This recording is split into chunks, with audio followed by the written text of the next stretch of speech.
नमस्कार दोस्तों, आज है 26 फरवरी 2026 और इस वक्त मैं खड़ा हूँ हमारे मित्र राष्ट्र नेपाल के सुदूर पश्चिम प्रांत के दार्चुला ज़िले के रापला गांव में। रापला गांव जिसे हम रंग समुदाय वाले रपंग गांव कहते हैं, ठीक वैसे ही जैसे हम तंगतंगती बोलते हैं और नेपाल में नेपाल वाले उसे धुलगड़ा बोलते हैं, ठीक वैसे ही ये रपंग या फिर इसे हम रापला बोल सकते हैं। और मेरा जो आज का व्लॉग है, इसमें मैं आपको एक दंत कथा बताने वाला हूँ रपंग से संबंधित। लेकिन उससे पहले मैं 2-3 चीज़ें आपको बता दूं, फिर उसके बाद मैं उस दंत कथा पे पहुंचूंगा।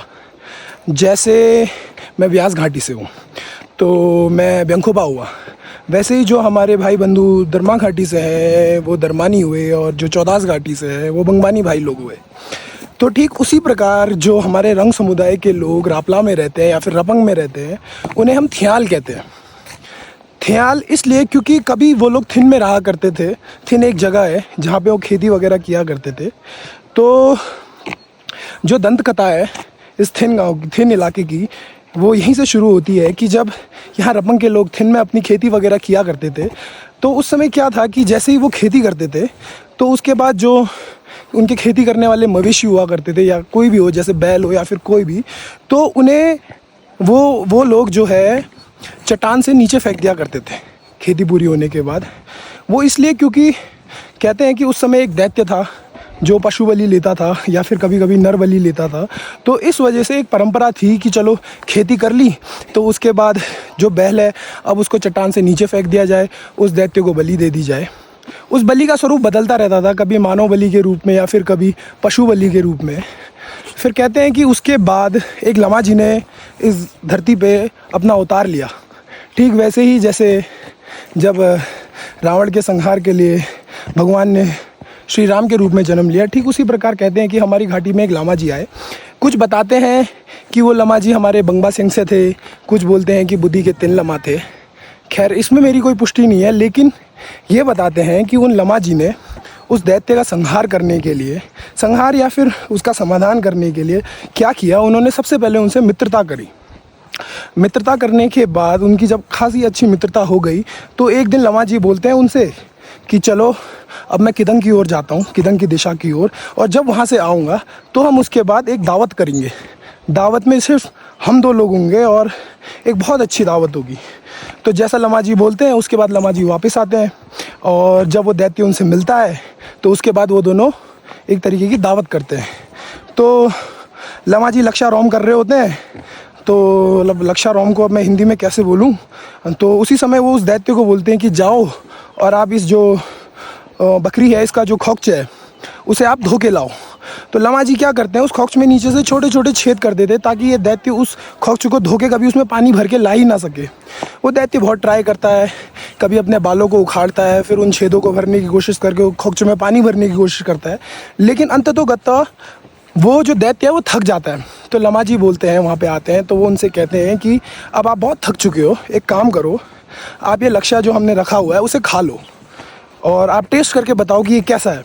तो वो दैत्य उसे खाता है और वो टेस्ट करता है। तो लमा जी पूछते हैं कि ये कैसा लगा आपको, तो कहता है कि बहुत स्वादिष्ट था। तो लमा जी कहते हैं आप एक और चाहेंगे खाना, तो वो दैत्य बोलता है हाँ। तो उतने में ही लमा जी क्या करते हैं, जो लक्ष्य जो रोम कर रहे होते हैं ना आग में, उसी में वो दुंगलिन भी रोम कर रहे होते हैं, सॉरी गरम कर रहे होते हैं। अब दुंगलिन को हिंदी में आपने सिलबट्टा देखा होगा, तो सिलबट्टे में जो पीसते हैं जिस पत्थर से, गोल पत्थर से, उसे हम दुंगलिन कहते हैं।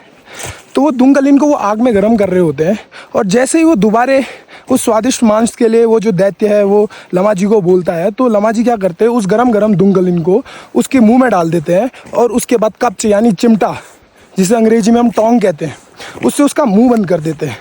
और उसके बाद उससे पूछते हैं कि क्या तू अब लोगों को परेशान करेगा आइंदा से। तो वो उनसे कहते हैं कि वो उनसे माफ़ी मांगता है और कहता है कि अब मैं किसी भी प्रकार की किसी को कोई परेशानी नहीं दूंगा। तो कहते हैं कि उस लमा जी ने उसके बाद उसका संहार नहीं किया, उसे आशीर्वाद दिया। तो आज की डेट में क्या है कि वही जो दैत्य है, चलो दैत्य का स्वरूप अलग हो सकता है, ठीक है, दैत्य का मतलब ये नहीं कि आप समझ रहे हैं।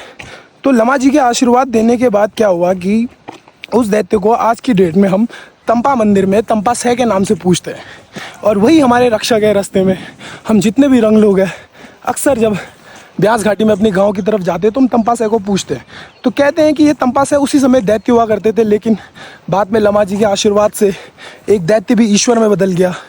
यही शक्ति होती है एक पवित्र इंसान की। तो दोस्तों, अगर ये दंत कथा आपको पसंद आई हो तो आप अगर इसे इंस्टाग्राम में देख रहे हैं तो इसे ज़रूर रिपोस्ट कीजिए अगर पसंद आई हो तो, और फेसबुक में देख रहे हैं तो शेयर कीजिए। और दोस्तों, मैं हमेशा कोशिश करूँगा कि हमारे जो रंग समाज से जुड़ी हुई ऐसी दंत कथाएँ जो शायद अब समाज के एक परिवर्तन के साथ विलीन होती जा रही है ना, मेरा हमेशा ये कोशिश रहेगा कि मैं इन दंत कथाओं को आपके सामने लाऊं और जो हमारे बाद वाली पीढ़ी है वो इन दंत कथाओं को जाने कि क्या है हमारे रंग समाज का महत्व, कैसी किंवदंतियाँ इसमें चलती थी, क्यों हमारा रंग समाज इतना अहम है और कितनी बड़ी एक हस्ती बोल सकते हैं ये हमारी रंग समाज रही है। तो दोस्तों, अगर वीडियो आपको अच्छा लगा है तो प्लीज़ शेयर या रिपोस्ट करें, और मेरे से कोई भी गलती हुई हो तो उसके लिए आप कमेंट सेक्शन में बेशक आप मेरे को बोल सकते हैं। मैं तहे दिल से आपका उस कमेंट को स्वीकार करूँगा। और मेरे वीडियो को इतना ढेर सारा प्यार देने के लिए बहुत बहुत धन्यवाद दोस्तों। मैं यहाँ रबंग भी आया तो बहुत लोगों ने मुझे प्रोत्साहन दिया, मैं नया बस्ती गया बहुत लोगों ने प्रोत्साहन दिया, उसके लिए बहुत बहुत धन्यवाद। मैं उम्मीद करता हूँ आप लोग के लिए ऐसी अच्छी वीडियोस लाता रहूँगा। अभी के लिए फ़िलहाल बहुत बहुत धन्यवाद। अब मिलते हैं नेक्स्ट व्लॉग में।